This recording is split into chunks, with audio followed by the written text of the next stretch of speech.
Hi there, and welcome to The Awakened Heart, a podcast for healing women. This is a place where your voice matters, your body is sacred, and your journey home to yourself is honored no matter how winding the road. I'm Autumn Moran, I'm a licensed professional counselor in the state of Texas, a life coach anywhere beyond the state of Texas and in the state of Texas, a 500-hour trained yoga instructor, and ultimately your companion on this lovely ride we call healing and thriving. I'm so glad you're here today. The myth of being behind, right? If you've ever thought to yourself, I should be further along by now. If you've looked around at your life, your career, your relationships, your healing, and you felt like you're behind some invisible finish line, you are not alone. And this episode is for you for that. Today, we're going to talk about the lie of being behind, the myth, the pressure, the grief, and oh my gosh, the fucking sense of urgency, right? Hurry up and wait. And all of that intersects with trauma, neurodivergence, survival responses, and your body's truth. You're not behind. You're moving at the pace of your nervous system, and that is a sacred pace. So let's get into it. First off, we live in a world obsessed with linear progress. By 25, you should have a career. By 30, you should be married. Depending on where you're at, people want you to be married by the time you're 20. It's very gross. By 35, kids. By 40, settled. By 50, thriving. 60, wise and glowing and debt-free and suddenly a master gardener, right? And as I say these, in our current timeline, our current society, these are far-fetched numbers because I could really go by 20, have a career. By 21, be married. By 25, have all your kids. By 27, be settled. That's the pace I hear my clients feel that they need to work at. The pressure of keeping up with the Joneses, the pressure of their parents, the pressures of society, of always feeling behind and having to do more. Every age has an expectation. But here's the truth that no one has told us. Those timelines weren't made with trauma. I have a problem. I say trauma survivors in mind. They weren't made with the neurodivergent nervous system in mind. They weren't made with you and me in mind. They were designed by systems that value productivity over presence, appearance over authenticity, and conformity over curiosity.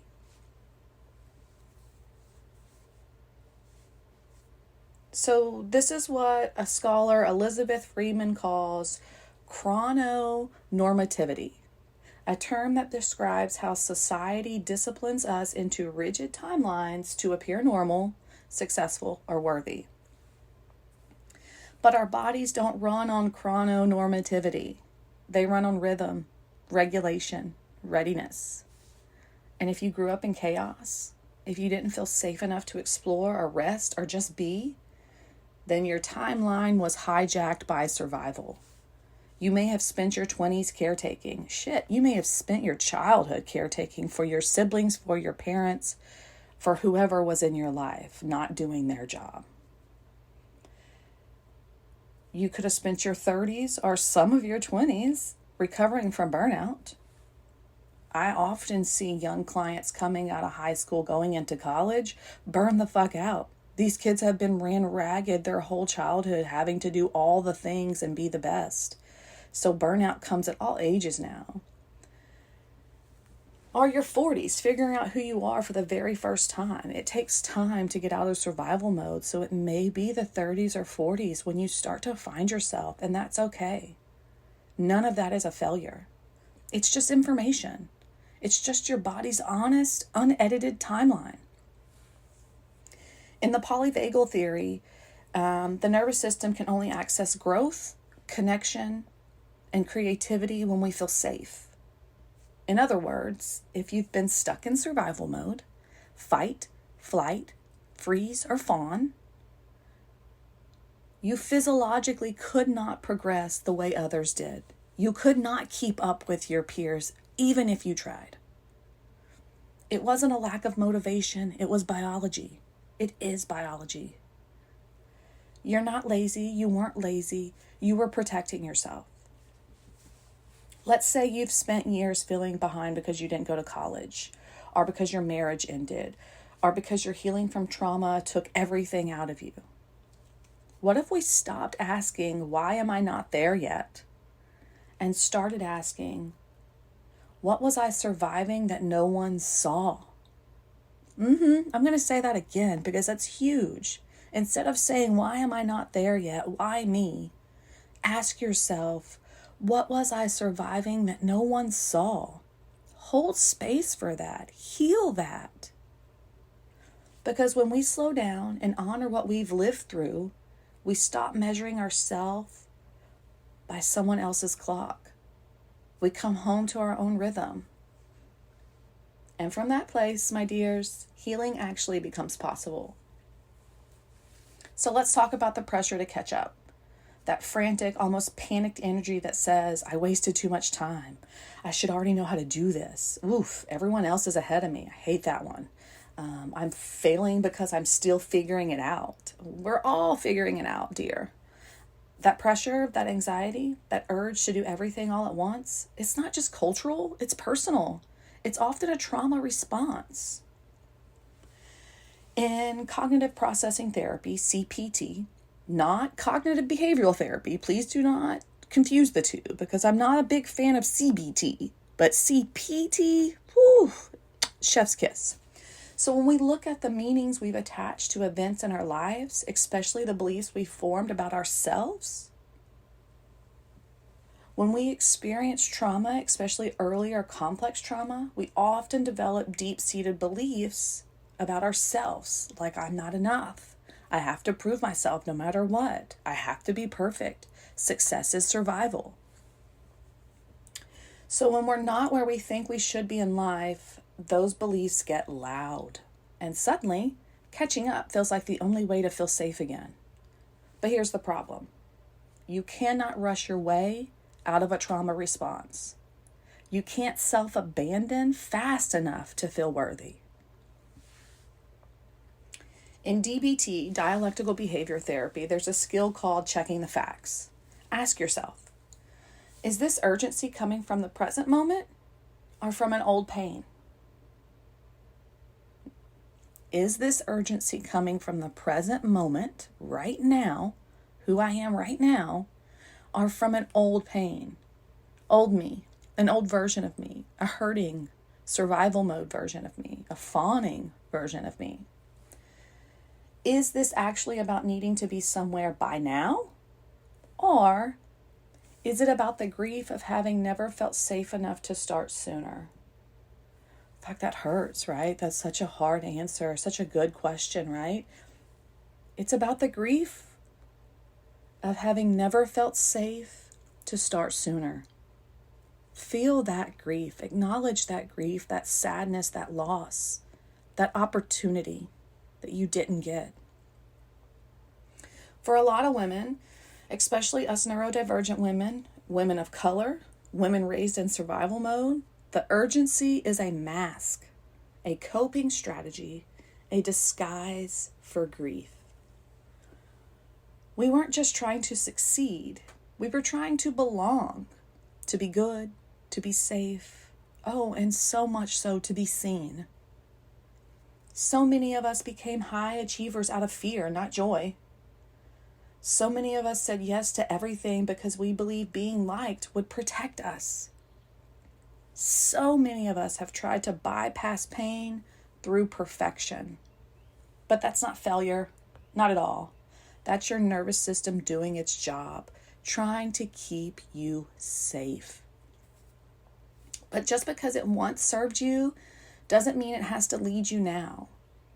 You don't have to prove your worth by moving faster than your body wants to go. You don't have to pile on projects, relationships, or milestones to validate your value. Let me offer you a few signs that you may be stuck in a catch-up trauma loop. You struggle to rest without guilt. This means you can't lay on your couch and watch TV or scroll on your phone or play a game without some bully in your head saying you got to do the dishes, you got to do the laundry, you got to do some work, your kids need you, your family needs you, you better show up. You see what I'm saying? That's guilt. I want you to rest and be able to rest. Watch the TV show and that's it. Nothing going on in the background. No bullying going on in the background. How about that? How about you say yes to things before checking in with your capacity? You're an automatic yes woman. And then when they walk away or you turn your back, you're like, what the fuck did I just add to my plate again? Don't be a yes woman.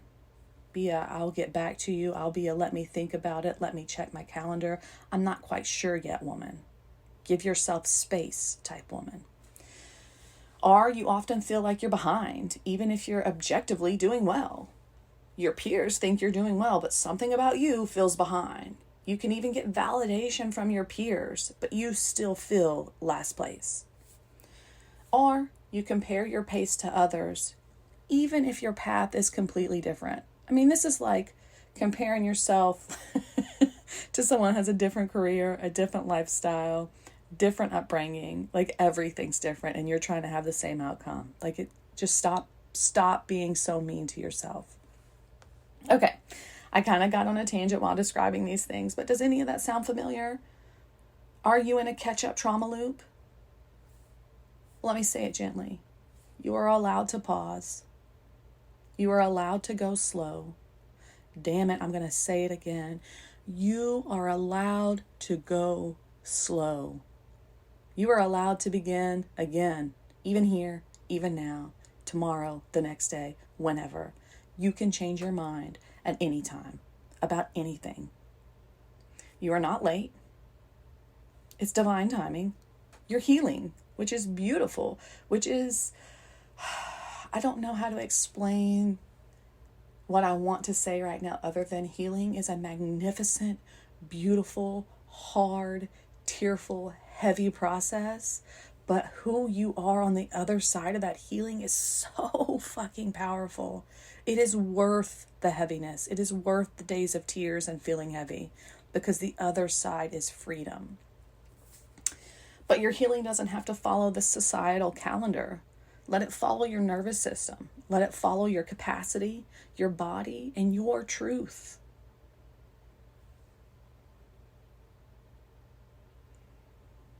So let's imagine something together for a moment.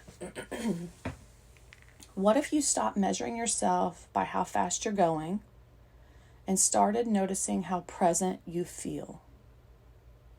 What if instead of asking, am I on time, you ask, am I aligned? Instead of asking, am I behind, ask yourself, am I becoming the version of me that I want to be? Am I becoming a relaxed version of me? Am I becoming an understanding? Whatever it is, are you becoming, not are you behind? That's what it means to embrace your unique unfolding. Reframing this shit. Get off your back. From a neuroplasticity perspective, the brain can change at any age. Your capacity to grow online, your capacity to grow, learn, and heal does not expire with time. It shifts with safety. It expands with compassion. So when we say you're not behind, we're not just offering a comforting phrase. I'm telling you the truth. Your path is still valid, even if it's not linear, even if it's slow, even if no one else understands it, right? In somatic healing, the body's wisdom doesn't follow clocks. It follows felt sense, safety, resourcing, rhythm, and recovery.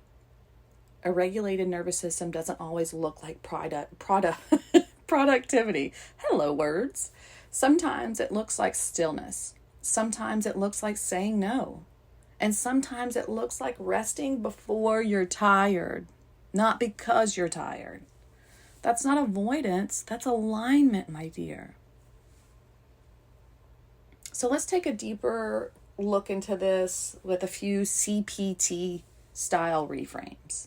Gentle, powerful ways to shift the stories we carry about time and worth. So taking longer doesn't mean I'm failing. It means I'm healing.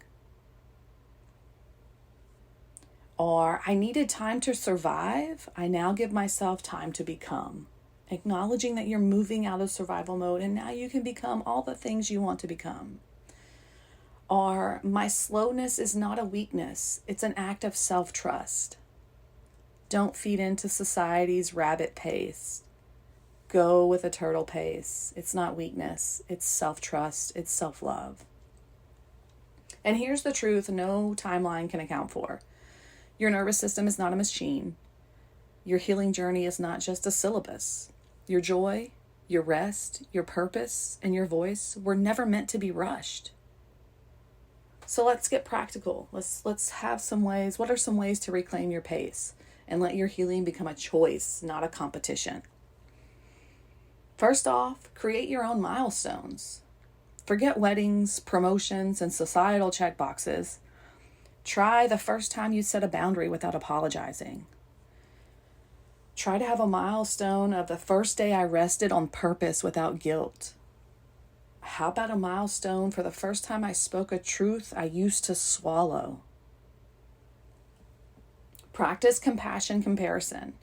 If you're tempted to compare to your past self, not to strangers, not to friends, not to anyone but yourself. You're only in competition with yourself if you want to compete.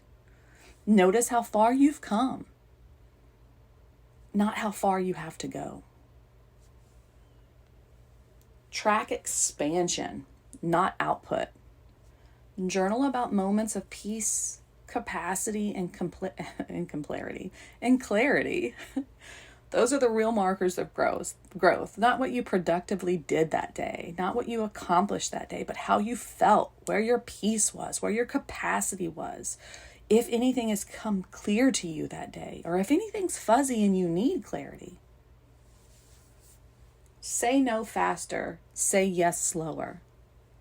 Give yourself space to feel into your decisions. Your pace is wise, your pace is yours. Honor the hell out of that. Give yourself time to really make a decision, not instant, not be there to satisfy, not people please, but to honor you. And then if you've heard it before in my podcast, I'll repeat it again and I'll give you a little bit of an explanation. Try not to be too repetitive. But in dialectical behavior therapy, they have an approach that's a wise mind.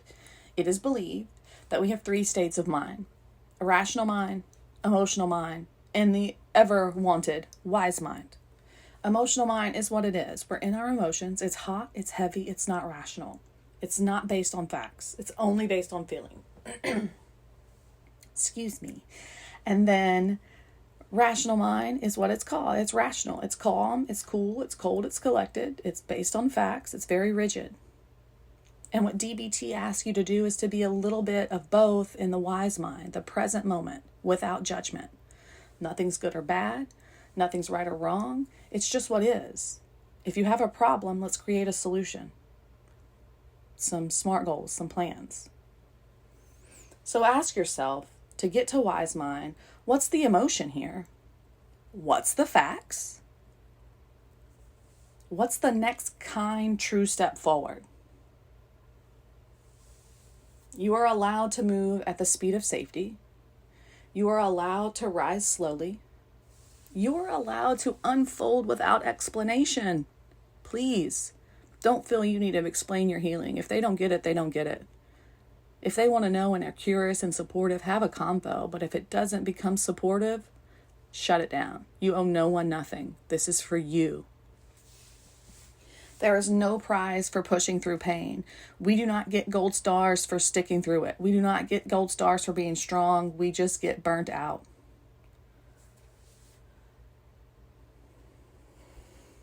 So let's land this episode with gentleness. I've said it many a times and I'll say it again. You are not behind. You are not late. You're not broken, lazy, unmotivated, or weak. You are not wasting time by healing, by learning, or dear, you are not wasting time by starting over. I hear that so much. Oh, and I'll have to start over, or it'll be all over again, or it'll be something new. This is life, my dear. Embrace the change. If there's one thing that's constant in this life, it's change. It's going to happen. So if the winds of change come your way, open those sails. Embrace the change as much as you can. Find the lessons. Find your direction. You are becoming at a pace that honors what you have lived through. If we use a trauma-informed lens, especially using CPT and DBT, we can see that time can get distorted when we've experienced trauma. We might rush, we might freeze, we might keep reliving the past or obsessing about the future. But the way forward is through presence, not pressure. And presence asks for kindness, presence asks for breath, presence asks for curiosity, not critique. So let's talk about grief and fear that sometimes lives under the idea of being behind. Because sometimes we're not just sad about where we are. We're grieving while we couldn't get there sooner. We're angry about what we missed. We're scared that there isn't enough time left. And that's all so valid. Maybe you lost years to survival. Maybe you stayed too long in a relationship that harmed you. Maybe your childhood was taken. Maybe your 20s were fogged by trauma. Maybe your 30s were all about survival. And maybe your 40s are just now becoming yours. That's real. And your body remembers all of it. But here's what I want to leave with you. Time didn't pass without you. You were living, adapting, surviving, and doing the best you could with what you had. There is still time to reclaim. There is still joy ahead. There are versions of you that have yet to bloom. There is no magic age when it's too late to come home to yourself, and no timeline that can measure the courage it takes to try again. So here's some thought prompts, journal prompts for you. Give you something to think about. Where did I first learn I was behind, quote unquote behind? Whose timeline am I comparing myself to? Oof. This may hold a lot of truth to it. Who are you comparing yourself to? That might keep getting you stuck. What parts of your life are actually unfolding in perfect time? What is working? What is going well? Shine the light on the things that are going well. What might trust feel like in my body if I stopped rushing? Relaxed shoulders, less tense neck, relaxed digestive system, less anxiety, less fear. What is one gentle step you can take that aligns with your pace, not society's? What can you do in a micro choice today, micro choice this week to help you align with your pace? Let's take a nice deep breath. That's a lot. We've done a lot. So check your breath, get it together, relax the shoulders, relax the jaws. When you're ready, inhale deeply. Inhale, say to yourself, I am not behind. Hold that breath up top, and as you exhale, I am becoming. Inhale, I am not behind. Exhale, I am becoming. You are right on time with your life. You have always been on time. It's about that time to wrap it up. So if this episode stirred something in you, a memory, a truth, or even a question, I'd love to hear about it. Seriously, message me in the show notes or find me on Instagram at the Empowering Wellness Hub and let me know what came up. If you're craving more support for your healing journey, head to my Linktree. I offer private sessions for therapy if you're in Texas and life coaching if you're outside the state or abroad. Whether you're healing trauma, navigating a big life shift, or just ready to come home to yourself, I hold space for women just like you every week, every day. It is my honor, and I'm so grateful to have this career and this job to help people find themselves. I've got a Spotify playlist that's made for women to heal through softness and strength if you want to check that out, and some other goodies. But I want to say this again. You're never too much. You're never too late. And you're never too far gone. And you don't have to figure it out all alone. You've got me. You've got other podcasts. If you need one-on-one help, one-on-one advice, one-on-one time, I'm here. There's support groups. There's online groups. There's community groups. You're not alone. Find your people. Find your support. Find your tribe, if you will. Until next time, my dears, may you be happy and free. May mine and your healing ripple outward to bless the world with happiness and freedom. Take care of you, and I'll see you soon.